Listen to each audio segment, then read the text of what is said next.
Ja, velkommen til Villmark og konspirasjonspodden. Du tror det ikke før det spiller. Og da har vi lagt grunnlaget for det hva vi skal snakke om i dag.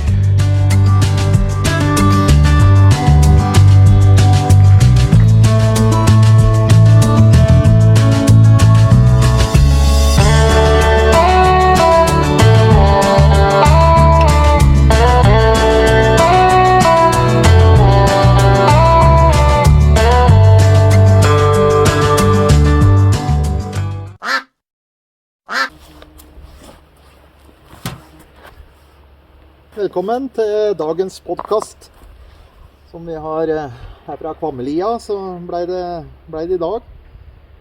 Så ja, hva var det vi tenkte å snakke om i dag, Terje? Nei, det var vel Guds urter, Guds natur, var ikke det? Ja, det med, jeg kaller jo, det er jo mange som kaller naturmedisin for alternativ medisin, men det er jo ikke alternativ medisin. Det er farma, kunstig fremstilt, det er det som er alternativ medisin. Så jeg kaller det Guds medisin, og Guds medisiner, det vi finner i naturen. Og du trenger ikke å dra på helsekostforretning for å kjøpe dyre naturmedisiner der. Mesteparten der også er regulert i den form at det inneholder veldig lite av de bestanddelene til skyhøy sum. Så du må kjøpe mer. Ja. Husk å prate høyt da, jeg må si det på nytt. Så du må kjøpe mer? Ja, så du må kjøpe mer. Ja, så du må kjøpe mer, og at det heller ikke har den virkningen som og så mye virkning som det kunne hatt. Sånn kan de på en måte si at ja, det er tvilsomt, det viser seg at det er ikke så effektivt. Men vi ser jo det at når vi høster av naturen, så har det vært helt utrolig. Og vi har lyst til å liksom holde det litt fram da, at gå ut i naturen, begynne å sette det inn i. Dette går an å søke opp og finne, og ikke henge deg opp i om det ligger et eller annet om at det kan, eller kanskje ikke er like effektiv og bla bla bla. Finn det i naturen og prøv. Og da vil du oppleve at det er utrolig. Og jeg har jo en overbevisning om at vi har medisiner til alt. Absolutt alt vi trenger i naturen. Enten det er smertestillende, enten det er angstdempende, mot depresjoner, helseplager. Dere ser nå da, så ser dere at det henger noen flasker fra bjørkebuska her. Der vet du, ja. Tappe bjørkesevje, det er liksom en kort periode nå som den er ideell å tappe. Borer et lite hull inn, sånn cirka 4-5 cm inn. Jeg har tatt noen sånne små greiner hvor jeg har boret og lagd et hulrom i greina. Og så stapper jeg den inn, og litt på skrå oppover, og da drypper det. Jeg har samlet bare på 3 dager nå eller noe sånt nå, så har jeg 6 liter som jeg har satt til fermentering. Det har jeg filmet, så det kan dere se. Ja, her har jeg satt bjørkesevje til fermentering. Brukt 2 store spiseskjeer med ren honning og en neve med rosiner. Så skal det stå til det begynner å komme småbobler på toppen, og en 3-4 uker etter det. Og det er holdbart i mange år. Ja, og det er jo da, som jeg sa, holdbart i flere år. Og det bjørketreet, på grunn av de helbredende egenskapene, vi kommer til å, når vi prater om noe naturmedisin og sånn nå, så kommer jeg til å legge av både oppskrifter og litt bilder og sånn ut på videoen når jeg setter sammen det vi har snakket om. Det ble kalt livets tre i norrøn tida og i vikingtida, fordi den gir livskraft. Det er helt fantastisk, både antibakterielt, det er rensende, det smaker godt. Det er sånn der frisk, litt søtt vann, uten å være for søtt. Og jeg er spent på hvordan det er når jeg fermenterer da, for det er jo naturlig, så er det jo sånn helt klart og friskt og kjempegodt å drikke. Men uten å fermentere det, så holder det fra 4 til 6 dager i kaldt kjøleskap. Så begynner det å bli liksom dårlig smak og sånn. Så det er veldig begrenset holdbarhet hvis ikke du fermenterer det. Så det har jeg nå på 3 busker. Driver jeg høster, og vi samarbeider jo litt, så kompanjongen i Jegerpinglene, han kommer også til å få med seg noen liter her fra bjørkesevjehøsten.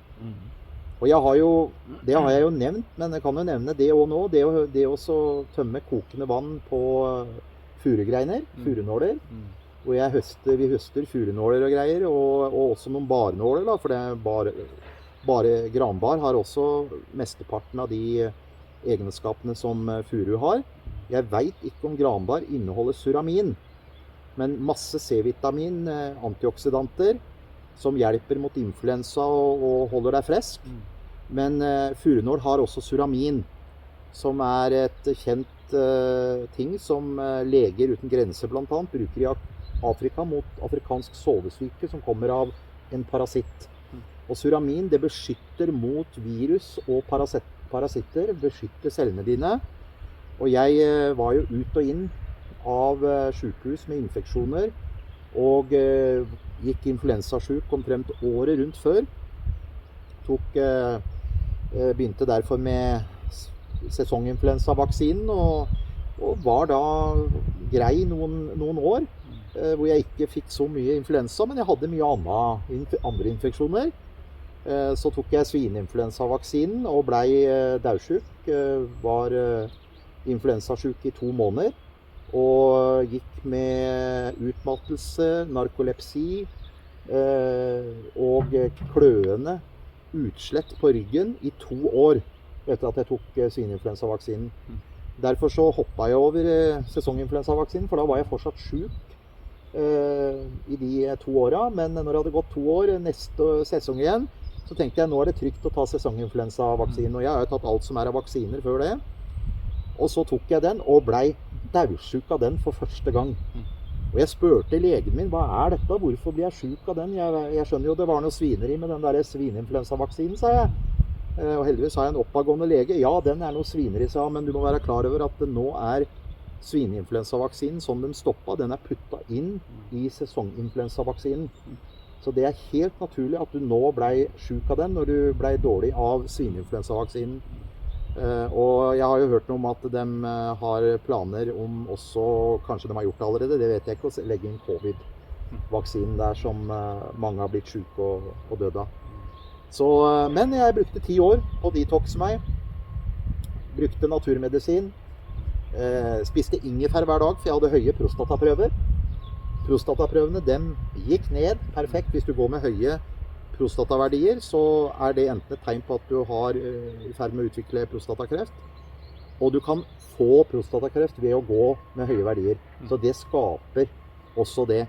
Og etter at jeg begynte med ingefær hver morgen, så har jeg hatt topp prostatanivåer hele tida. Og det er også med å rense, detoxe kroppen. Og jeg begynte med sitron hver morgen. Jeg leste om en lege som hadde forsket på det med sitron i forhold til kolesterol. Det å rense blodet. Nå er det jo stor skam dette med kolesterolet, for vi trenger jo kolesterol. Hjernen trenger kolesterol. Og det er som overlege på hjerteavdelingen på Rikshospitalet sa, det å ta Vastiner for å drepe kolesterolet, det gjør ingenting med fettet i blodet ditt. Du bare tar livet av transportørene. Så det er det samme som å tenke som så, at bare vi skyter alle ambulansearbeidere og alle ambulansesjåfører, så kan vi si, ja, nå er helsa mye bedre rundt omkring, for at nå er ikke ambulansen ute på veiene. Fordi vi har drept ambulansesjåførene. Det er et sterkt eksempel. Det er et sterkt eksempel, fordi at Vastiner, de gjør ingenting rensende i kroppen din, som bra kosthold gjør, som sitron gjør. Og det hadde denne legen på Coconut Island. Han hadde en epidemi av pasienter med diabetes og voldsomt usunt kolesterol. Men så han jo hvor mye skader da Lipitor, Vastiner og sånn gjorde, og bivirkninger. Og så tok han flere hundre pasienter hvor halvparten gikk på kolesterolsenkende medisiner. Og så var det vel en gruppe som ikke gikk på noe, og så var det en gruppe som fikk foreskrive at de skulle ta en halv sitron eller halv lime 3 ganger daglig, krysset i vann. Og de som gikk på lime eller sitron, dem fikk like bra lave kolesterolverdier som dem med vastiner. Men i motsetning til vastinene så drepte ikke det transportørene, men det rensa blodet, og da sank kolesterolet naturlig fordi du ikke behøvde så mange delarbeidere da, til å frakte fettet ut av kroppen. Så det var helt fantastisk. Så det begynte jeg med. Jeg var så slapp og følte jeg mistet livskraft. Jeg gikk på Lipitor og Vastiner. Kutta jeg ut det, og så skjøt verdiene mine i været da. Og legen begynte å prate om at nå må du begynne igjen. Vil du sitte og leve ut av et sugerør og sitte lam i en rullestol fordi du får hjerneslag og sånn? Nei, men det var ikke et liv verdig, og jeg drev og trente styrketrening og måtte ta av vekter. Trene med lettere og lettere. Så kuttet jeg det ut og fikk kraften tilbake igjen. Men fordi jeg fikk så høye verdier, så prøvde jeg å begynne på det med sitron. Og det var også for å rense kroppen, detoxe kroppen. For jeg skjønte at det et eller annet som ikke stemmer med disse vaksinene, som har gitt økt sykdom i befolkningen og hos meg. Så jeg tok krystet sitron et par ganger daglig. Og så plutselig gikk det fortsatte å øke 3-4 måneder, og plutselig så begynte det å gå nedover igjen. Og de siste 6 årene så har jeg hatt bedre kolesterolverdier enn jeg noensinne hadde på høye doser med Lipitor. Jeg tror det ikke bare sitron, jeg tror også ingefær, for den visst også med kolesterolsenkende. Og furunål. Jeg begynte med furunål, og vi fryser ned i flasker, så vi har sånn iste. Fyller en svær 15 liter kjele med greiner av furu og noen granbar, for det gir litt god smak på. Og så siler vi det gjennom sånn sileklede. Og så har vi litt sånn i et glass som vi tar hver dag, jeg og kona. Og etter at jeg har tatt det, så har jeg knapt vært syk. Når andre har ligget i daudsjuk av influensa, så har jeg bare blitt litt snufsete, litt forkjølet og frisk igjen i løpet av 2 dager. I 2020 så var jeg til flere episenter i Europa som de kalte for covid. Nå ble jeg godt kjent med lokalbefolkningen, og de kjente jo ingen som var syke da, så det var jo merkelig å se på nyhetene hjemme fra Norge hvor det var skremmebilder og folk måtte flykte, og de filmet oss, kom med politi. Husker jeg var på Poros, og de kom med politi ut der og trua med 150 euro i bot hvis ikke alle brukte munnbind. Og de kom samtidig med TV-selskapet, gresk NRK, og vi kjørte motorsykkel, og den sto og filmet der, og jeg måtte jo passe på når jeg var inne i sentrum og ha munnbind. Alle kjørte med munnbind, og det ble liksom gitt inntrykk av et skremmebilde. Og turister fikk beskjed om å flykte. Jeg kom når de fikk beskjed om å flykte, og var der en uke, sammen med greske turister, greske lokalbefolkningen og russiske, for dem dro ikke. Nei, dette bare tull. Det ikke noen syke. Dette bare spill for galleriet. Pratet med en gresk intensivsykepleier. Hun sa, vi har ikke noe covid-pandemi, sa vi har covid-fascisme, sa på engelsk. Og hun gråt og var i harnisk. De nekter gamle å se sine pårørende når de dør. Dør ikke av covid, men tar da en test etterpå hvor de hevder det for å pushe covid-fascisme. Og jeg har brukt furunål, og som sagt, uansett folk rundt meg som har vært veldig syke. Før var det alltid jeg som var sykest. Bare litt over et år før den påstod covid kom, så var jeg jo 12 dager på intensiven på infeksjonsavdelingen på Gjøvik sykehus. Hadde 35 dager uten å være feberfri. Fikk penicillin og antibiotika mot alle kjente former for infeksjoner i Norge. Det sa infeksjonsoverlegen. Men det var siste gangen. Etter det så har jeg vært kjempefrisk. I motsetning til tidligere år hvor jeg har vært syk hele tiden. Og jeg tror det en kombinasjon av furunålste, hvor jeg høster furu og har det daglig, ingefær, sitron, som styrker immunforsvaret. Bygger opp, sikkert. Hæ? Ja, det bygger sikkert opp immunforsvaret. Ja, det det jeg merker. Det betyr ikke at jeg ikke kan bli syk, selvfølgelig. Mennesker kan bli syk, og den gamle hellige boken sier at et sted at så fikk han den sykdommen han døde av. Som noe helt naturlig, og det skal skje en gang. Men Gud, han har gitt oss alt i naturen, Og derfor har jeg notert meg kun én ting, og den har jeg lyst til også hva det står i skapelsesberetningen. I første Mosebok 1, 11-12, så står det at Gud lot det vokse opp grønne vekster, planter av alle slag. Planter som setter frø, og frukttrær av alle slag. Og så står det, Gud så at alt det var godt. Så hvis de sier at noe i naturen ikke er godt, da er det løgn. Jeg kan ta en sånn ting som marihuana. Jeg har jo aldri engang prøvd det, marihuana. Men det har jo vist seg det at det har fantastiske egenskaper i forhold til kreftsyke og MS-syke. De har til og med opplevd at kreftsyke har fått litt stagnering i kreft ved å bruke marihuana. Og selvfølgelig mange ting kan misbrukes. Drikker du for mye furunål, da er det så kraftig rensende for kroppen at du kan få problemer med nyre og sånn på grunn av det. Og noe av medisinen i naturen er så rensende og så avgiftende at det er klart, har du enkeltmedisiner som du ikke kan leve uten, eller ikke har tro for å leve uten da, når det gjelder farmamedisin, så kan det noe av dette motvirke det, fordi den renser bort gift. Og det viser jo igjen hvor skadelig farmamedisin er, at når du tar noe fra naturen som renser bort gift, da heter det seg at det kolliderer med den medisinen. Men jeg bruker fortsatt blodtrykksmedisiner på grunn av at jeg har T-forma blodåre og hovedpulsåre oppi hodet.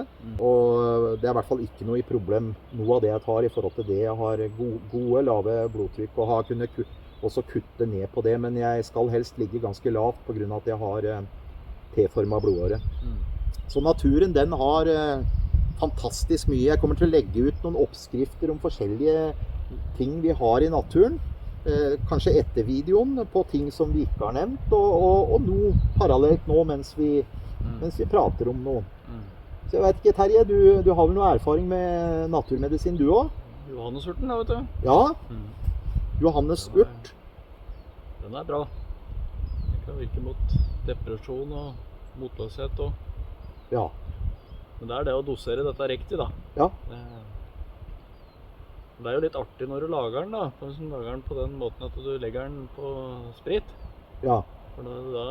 Ja, for det er mange av disse naturmedisinene, så er den beste måten å få det ut, det er å bruke sprit. Det forsterker effekten og trekker ut virkestoffene. Og så har du lengre holdbarhet, vet du, eller laget det på te og sånne ting også da, vet du. Ja, for at da er det nærmest ubegrenset holdbarhet. Så det er en hemmelighet. Det blir litt sånn som når jeg fermenterer den bjørkegreia, så har det lengre holdbarhet. Og hvis mange ting sånn, så du trekker ut med sprit. Du høster den på Johannes døperens dag. Ja. Så når den er ferdig, så ser den ut som blod. Det er det som er litt sånn spesielt når den er på sprit.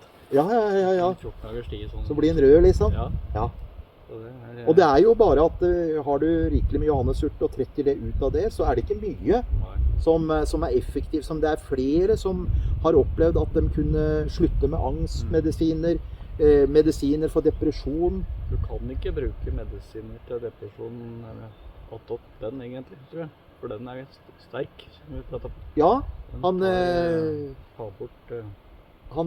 for han avgifter kroppen.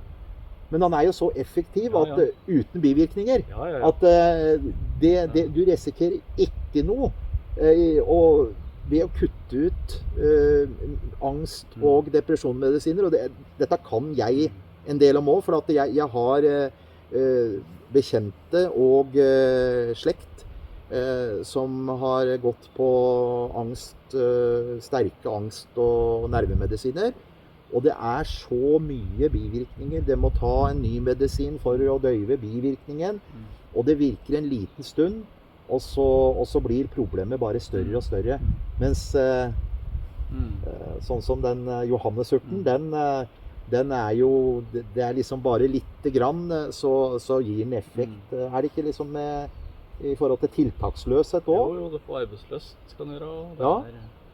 Men det er viktig å si det da, at skal du trappe ned på nervemedisiner, så er det viktig å ha kontakt med en lege eller noen som har greie på det, så du liksom ikke bare kutter alt av nærmedisinere. Nei, altså det burde trappes ned, men du kan si, spør du en norsk lege om dette, så vil de fleste, for dem blitt politisk instruert, så det litt dødfødt i forhold til...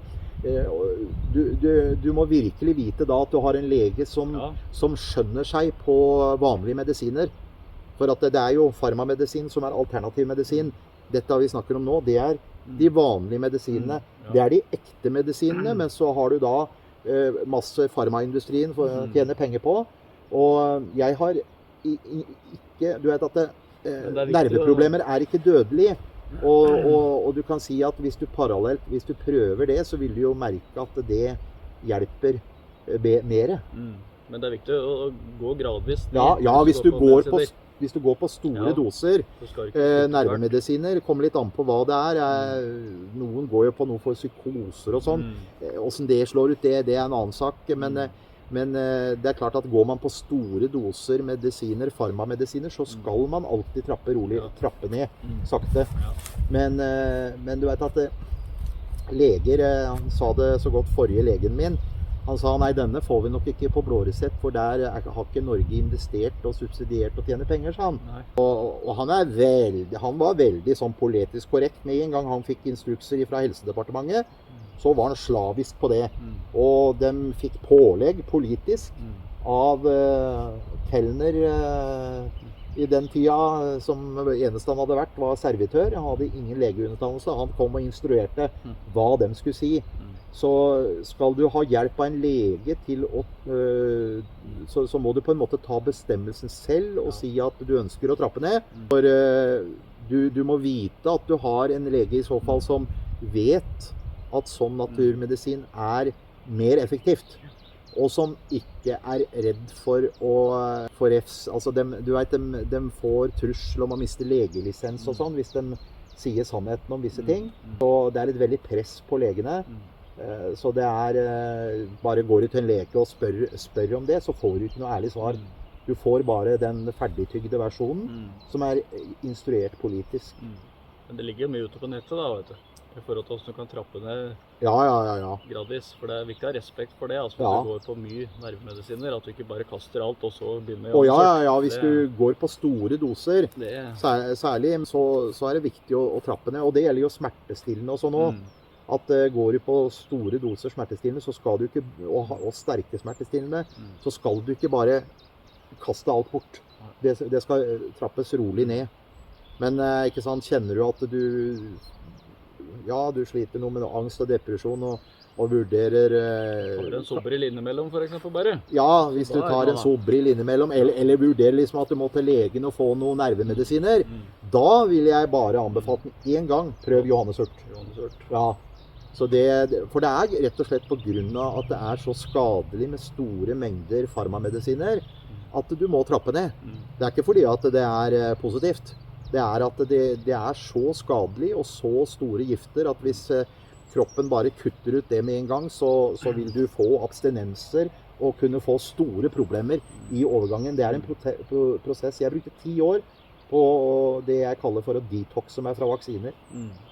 Det var en omstendelig prosess før jeg begynte å få effektene av å bli mindre syk. Så gikk det 10 år. Så og de siste 6 årene så har jeg vært en helt annen verden. Så så Johannesurt, det og det å ta ansvar for egen helse, det jo det dette handler om, fordi at hvorfor vil de diskreditere naturmedisin? Jo, fordi at da tjener de ikke penger. Det noe vi kan høste selv. Johannesurt kan jeg skal legge ut bilder av det og sånn. Mindre arbeidsplasser? Ja, mindre arbeidsplasser og det ikke nødvendigvis, men det blir mindre til staten. Det behøver ikke å bli mindre arbeidsplasser, for du kan få masse arbeidsplasser av å gå ut i naturen og samle. Men staten får mindre, de globale, multinasjonale milliardærer tjener mindre penger. Og jeg leste jo i forhold til det med kreftmedisinering, ikke sant? Strålebehandling og cellegift. Det så big business at det å holde en kreftpasient i live, men ikke gjøre han frisk, Jeg skal se om jeg finner det igjen, at det var snakk om at det sysselsatte og finansierte, jeg tror det var 15 eller 20 årsverk, ved å ikke gjøre en kreftpasient frisk, men holde den i live med en behandling som holder den i live lengst mulig, uten å gjøre den frisk. Og da skjønner vi hvilken motiv det er bak dette. Jeg tror at eneste begrensningen på hva du kan finne som naturmedisin og i naturen, går på kunnskap. Manglende kunnskap. Så kan vi jo slå et slag sånn... Ja, litt høyere, Terje, for du prater alt for lavt. Ja, så kan vi jo ha et sånt slagord på dette her da. Så Kiwi har jo forskjellige, men det er best og billigst. Ja. Det er jo det vi prøver også... Ja. Best Det og er, billigst. Rema sier jo det enkle er det beste. Ja, det er best og Og billigst. Kiwi sier ja, kjøp kjapt, trygt og billig. Ja, det er både best Ja. og billigst. Og det er kraftfullt, og derfor så skal man ha respekt for det men i natur som vi snakker om å Ja. sette seg inn i hvor store doser du skal bruke av johannesurt og forskjellig. Ja, for at det er noe av dette er veldig rensende, veldig detoxende, og da kan det være så rensende at det blir, hvis du tar for store doser, så kan det bli tøft for lever og nyrer. Akkurat som det at er man en kreftpasient eller MS-pasient, kan man ha stor effekt av marihuana, men hvis du ikke har kreft eller MS da, og sånn så at folk som røyker marihuana daglig, så blir det til skade for dem, ikke sant? De får et narkotikaproblem. Alt kan det misbrukes. Ikke sant? Alt kan misbrukes, Det er jo... men at de har ønsket å diskreditere og hindre dette, det har vi sett fra historien. For også hekseprosessen, vet du, som myndighetene og den katolske kirka hadde. Hvem var det den brant som hekser og forfulgte? Det var de damene som hadde kunnskap om naturmedisin. Det var for å undertrykke den naturlige medisinen. Og vi som tror på den gamle hellige boken, da, at alt Gud lot vokse fram, som han sa, det var godt. Så tror vi ingenting i naturen er gærlig, og det står om i Johannes åpenbaring, vet du, om den som regjerer i endetiden, som hersker og gjør handel med kongerikene på jorden. Skjøgen, endetidens Babylon, for at det ligger drepte. Hun har forført alle folk med sin farmakia, står det, med sin medisin. Hun har forført alle folkene, og det står at det ligger drepte av henne rundt omkring på hele jorda. Og det er farmamedisinen. Og det er en del det religiøse. Når vi leser beskrivelsen på Skjøgen, så ser vi det også griper inn i, ikke katolikker, for det er mange oppriktige kristne katolikker og sånn, så det går ikke på det, men pavedømme og dem i toppen. Systemet er jo infiltrert i mange myndigheter i dag, og styrer og kontrollerer store deler av Vesten. Og dem mente og forfulgte og tok livet av tusenvis, som de da kalte for, det var hekseprosess av hekser, men det var damer som hadde stor kunnskap om medisiner i naturen. Og da skjønner vi jo hvorfor det står at hun har forført alle folk med sin farmakia. De tenkte sånn at hvis vi kontrollerer folks helse, og hva de skal ha som medisin, da styrer vi over liv og død. Og da vil de ikke at folk kan bare gå ut i naturen og holde seg friske. Så den kunnskapen, den måtte undertrykkes. I dag skjer det litt mer sofistikert. De brenner ikke, dem som anbefaler naturmedisin. Nå er det avisoppslag og nyhetssendinger og programmer hvor de prater om at det har vist seg at det er ikke så effektivt, og så sprer de hets mot dem som holder fram naturmedisin, kaller dem for anti-vaxxers, og på en måte prøver å så splid og mistenksomhet mot dem som tror på kroppens eget immunforsvar og prøver å styrke kroppens eget immunforsvar, altså det gudgitte immunforsvaret vi har fått, og de medisinene vi har fått i naturen for å kunne bygge og styrke det immunforsvaret. Så det er en forferdelig forførelse og ondskap som ligger bak det. Det er enormt mange som dør av masse forskjellig medisinbruk. I USA så har jo Pfizer som sto bak den ene covid-vaksinen, måtte betale mangfoldige millioner dollar i erstatning til pårørende fordi de fikk hjertestans og sykdom og død av Vastiner, kolesterolsenkende medisiner. De måtte betale store erstatningssummer for det der. Så der det flere og flere leger som på en måte har gått bort ifra det og begynner nå å gi andre ting, sånn som svart hvitløk og fermentert hvitløk også da, for det er visst bra for det. Men man må ikke på helsekost for å kjøpe alt. Jeg kjøper grønn te på helsekost, for det en del positive egenskaper det også. Med å rense blodet, hjelper deg å holde vekta, ikke legge på deg så mye og sånne ting, men vi har noe fantastisk. Og jeg leste faktisk en sørkoreansk forskning, hvor de hadde forsket på det med furunål nå.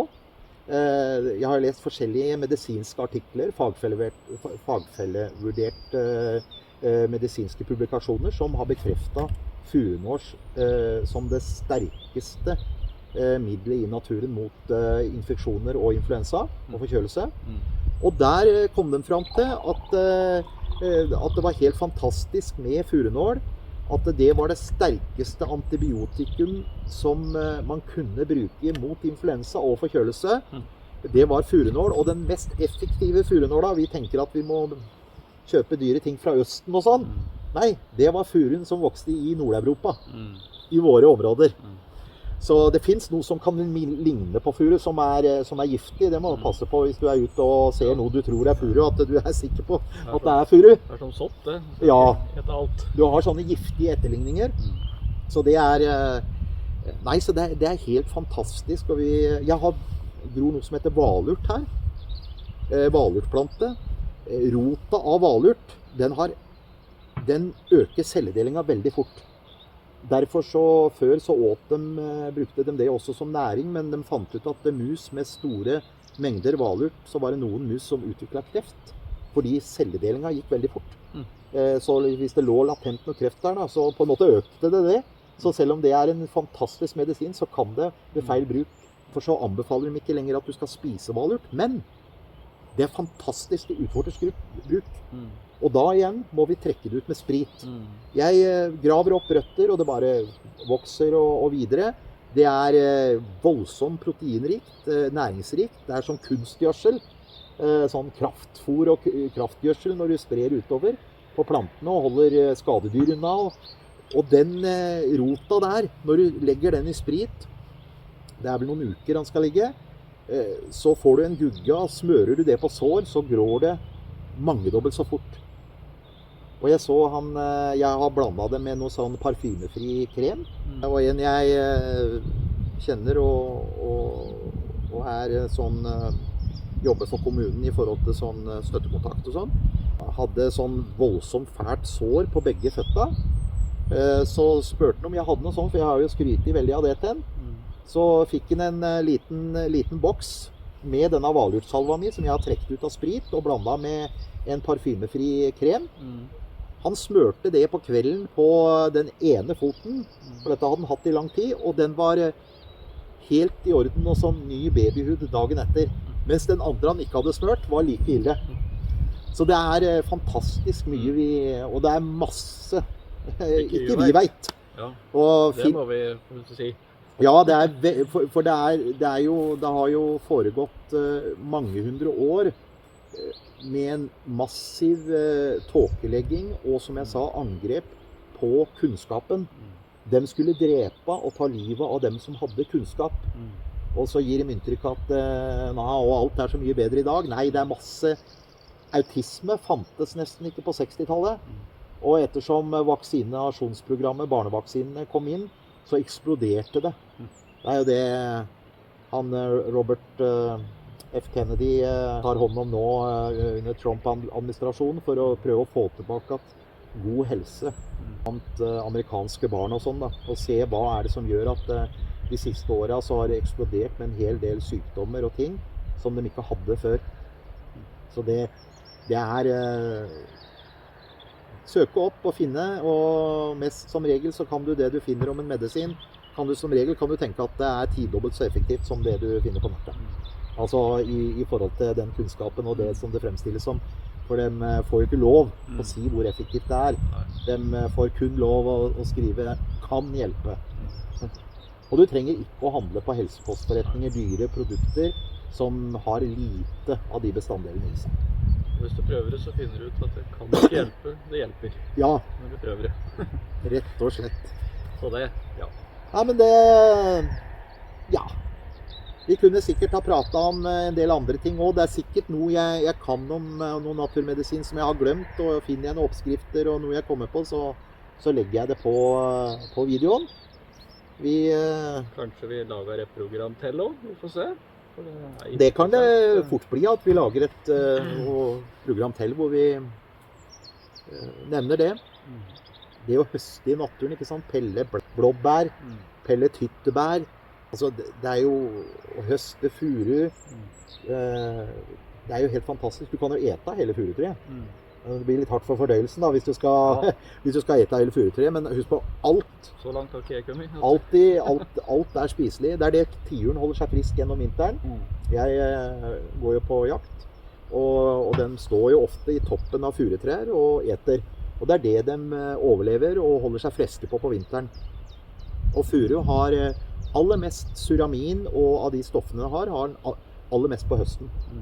Da skyter den det ut i barneårene, så da er det helt spekka med C-vitaminer og alt du trenger, suramin, som hjelper å holde deg frisk når du blir syk og får influensa og sånn. Så det er helt fantastisk laget. Han skjønner jo det at det er en Gud som har skapt dette. Det er laget liksom perfekt til årstidene. Og nå høster vi fra livets tre, og det er akkurat nå et vindu på noen få uker som du kan gjøre av det. Det er første gang jeg gjør det da. Men det smaker jo kjempegodt. Ja. Så hadde det vært holdbart, så kunne jeg bare hatt det sånn, men du må fermentere hvis du skal ha det holdbart i flere år da. Så da får vi takke for denne podcasten, og velkommen igjen neste uke.